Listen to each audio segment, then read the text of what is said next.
नमस्कार, मी पंजाब डक्का.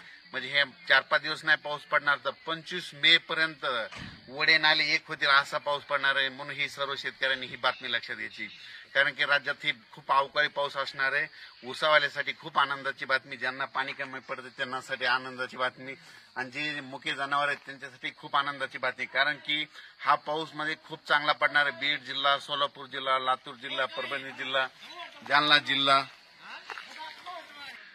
जिल्हा, लातूर जिल्हा, नांदेड जिल्हा, हिंगोली, परभणी, वाशिम, बीड, त्याच्यानंतर संभाजीनगर या खूप भागामध्ये जोरदार पडणार आहे. म्हणून हा अंदाज लक्षात घ्यायचा. म्हणजे नाशिक जिल्ह्यात, नगर जिल्ह्यात सगळीकडेच हा पाऊस पडणार आहे. म्हणजे अकोला, अमरावती, वर्धा या भागापर्यंत सगळीकडे पाऊस पडणार आहे. म्हणून हा अंदाज लक्षात घ्यायचा.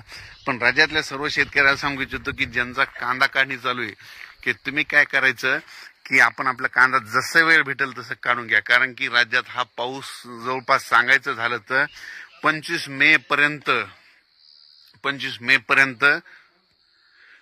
मे पर्यंत सगळीकडे खूप असा पाऊस पडणार आहे. म्हणून हा अंदाज लक्षात येतात.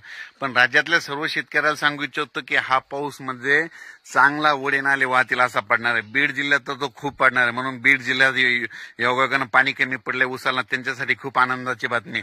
त्याच्यानंतर सोलापूर जिल्हा, लातूर जिल्हा, परभणी जिल्हा, त्याच्यानंतर धाराशिव, त्याच्यानंतर सोलापूर, सातारा, सांगली, कोल्हापूर, शिरोळ, म्हणजे ह्या म्हणजे नगर जिल्हा, म्हणजे सगळीकडेच हा पाऊस चांगला म्हणजे वडे नाले वाहतील असा ह्या 25 मे पर्यंत पडणार आहे.